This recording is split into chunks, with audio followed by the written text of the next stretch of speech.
Hey guys, welcome back to my channel. It's your favorite African philosopher, and yes, I have transitioned from being an auntie to being a philosopher, because if you know me, you know that philosophy is my first love, my true love, which is also so appropriate for this video because we're talking about transitions, we're talking about change, we're talking about how to deal with the evolution of the soul and evolving past the things that no longer serve you. This is gonna be kind of a heavier conversation than usual. It's gonna be very philosophical. Let's just jump right into it. So the first thing I want to talk about is, how do you even know when it is time for change? I feel like that is actually the hardest part of transition, is realizing that it's actually time to transition. For me, what I've learned is that you know it's time to change when you've come full circle. So I'm gonna give you a real life example. A few months ago in May, I went to do a shoot in LA. If you didn't know, I used to live in LA. That's where I did my undergrad. I went to USC. Shout out to any Trojans. So I went back to LA for the first time since doing my undergrad, and LA is where I began my career in fashion. While I was there, I decided to do an impromptu shoot, and I did the shoot where I actually did my very first shoot for my blog. And once I got there, I realized I've outgrown this. I realized I was at the exact same spot that I was when I began my career in this realm of fashion, and I didn't feel the same way that I felt when I first did this. I no longer had the same excitement that I did when I used to do shoots in downtown, when I used to shoot for my blog. I just felt like I've outgrown this version of myself. I've come full circle. I've done everything that I needed to do, and I've learned everything that I needed to learn from this journey, and it's time to move on. I feel like when you find yourself in the space where you're like, wow, I've been here before and I no longer need this, like I no longer need to keep doing this, that is how you know that it's time to transition. And that could be from a relationship, that could be from a job. When you find yourself in the same space and you no longer have the same zest and excitement and passion that you first used to have,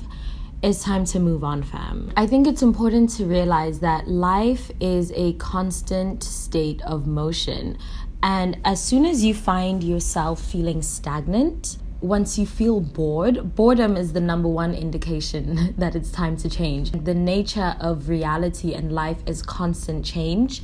So if you are not constantly changing and moving, then the universe will force you, bitch. There is nothing in nature that doesn't evolve. And the same goes for you. Like, we are not exempt from the laws of the universe and the laws of nature. So if you feel that you are no longer in motion, then it's time to get back into motion. And that usually means change. So change is very much an act of trust. You have to trust that you are moving in the right direction and that the universe is conspiring in your favor, because it is. I don't believe there's any such thing as difficulties. On their own absolute terms, there's nothing that's actually difficult or hard. What makes things hard is our resistance to the flow and the current of our lives. Because we are like nature and we're constantly in a state of contraction and expansion and constant change, as soon as we start to resist the change that is supposed to happen, that's when we start to feel like, oh my gosh, this is so hard, this is so difficult. But if you were to just trust that this change is supposed to happen, and you just let go and detach from outcomes and detach from having the change happen the way you want it to happen, because it's not going to. Let me tell you now, it's not going to happen the way you want it to happen. But once you trust and let go and detach from outcomes, that's when the pain and the difficulties and the struggles start to fall away. Because now you're just going with the flow instead of resisting the natural flow of your life. So now I want to get a little bit more philosophical, and I want to talk about freedom and free will and how that affects our changing lives. So one of my favorite philosophers, Sartre, has a quote that says, existence precedes essence. I have this quote literally taped up on my wall. I think I'm actually just gonna get it tattooed on my forehead, like literally on my face because it is so critically important to understanding who we are. So existence precedes essence. What does that even mean? What that means is that we are not born with a predetermined identity. Basically, you are thrown into existence, and once you get here, like once you hop out the womb, that's when you decide who you want to be. So life is about constantly creating and sculpting yourself by the choices and decisions that you make, and every choice and decision that you make is a declaration of self. So like that is how you assert yourself and mold yourself and create yourself into the person you are. It's just by everyday little small changes. There's no like big bang that happens.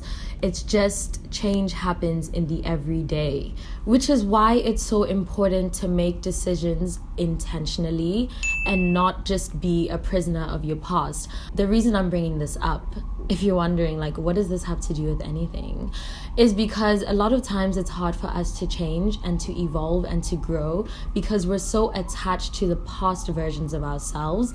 We've become prisoners of our past decisions, and fundamentally a lot of us actually don't believe that we are free. So I really believe that a lot of our pain and suffering and our resistance to change is because we're attached to the titles and to the roles that we're given or that we decided for ourselves in our past. And now when it's time for us to grow outside of those titles, we give ourselves excuses because we don't fundamentally believe that we're free to exist outside of those titles. So for example, you might be an actor and you've been acting for 25 years. And suddenly you start feeling like you just don't have the same passion and the same zest. And in reality, you're more interested in actually being a musician. But you feel so attached to your persona of being an actor that you don't actually allow yourself and give yourself the grace and the freedom to become and evolve into a musician. And a lot of us do this in so many different areas of our lives. For me, I really used to do it with relationships. I really used to settle for guys that were trash because I didn't fundamentally believe that I could do any better. And so I would keep attracting the same trash guys, or I would prolong a relationship that's expired because I didn't believe that I was free to go and find something better, or that there is actually something better. And the gag is that there's always something better because that's just like the trajectory of life. Like every time you change, it's for your own benefit. Like you are one decision away from having a completely different career, from being a completely different gender, from being just a completely different human being. Do not become a prisoner of your belief systems, and do not become a prisoner of your past identities, because you are a free being and you can create yourself into whatever masterpiece you feel you want to become. So don't let capitalism scam you. Capitalism really has us believing that we are our job titles, we are our roles, we are here to be productive members of society.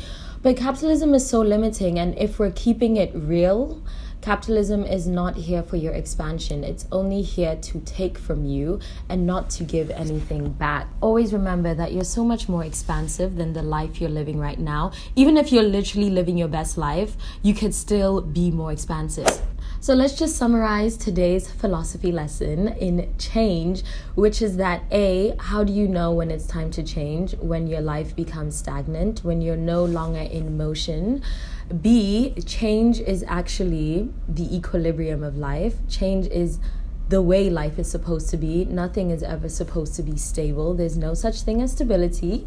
It's a scam. It's a social construct. There's no such thing as security. There's no such thing as comfort, because the essence, the equilibrium of life is change. And the third point is that existence precedes essence. So you are not here with a predetermined identity or destiny. You are here to create your identity and destiny because you are free. You are a free person. At any moment, you could opt out of capitalism. Yes, you can, believe it or not. You can opt out of your toxic relationship. You can opt out of your job. You are, of course, there are consequences to every decision and choice that you make. Trust me, I'm aware. But that doesn't negate the fact that you're free to live a life outside of the one you're living right now. So do not become a prisoner of your belief system, and do not become a prisoner of your past. So also, a book that I really love, I think I'm going to start doing book recommendations because, you know, who doesn't love to read? Love this book. It's called The Missing Piece by Shel Silverstein. It'll take you like 10 to 15 minutes to read. It's one of those like philosophy for children books, and it's all about changing and becoming the person you are. It's very visual. It's all about changing and the journey of... Sorry, all my hoes are texting me. I need to get rid of my hoes. It's all about changing and becoming the person that you are and how that journey looks and feels like. And wow, it is so accurate. I read that book and every page I was like, wow, me as fuck. So yeah, if you are someone who feels intimidated by existentialism or philosophy, I feel like The Missing Piece is a good place to start. A really good friend of mine / life coach / mentor gave it to me, and I just read it every now and then to remind myself of my expansiveness. And I'm here to remind you of your expansiveness. So let me know in the comment section below, how are you dealing with change? What changes are you currently making in your life? What other types of videos you'd like me to do? Did you like this sort of philosophical... I guess it wasn't that deep, but did you like this sort of philosophical, deeper type of video? Wow, guys, can you... If one more bitch texts me. If you like this type of philosophical video, please give this video a thumbs up if it was helpful, if it was confusing, if you'd like to fight me on my beliefs, on my theories, on my hypotheses.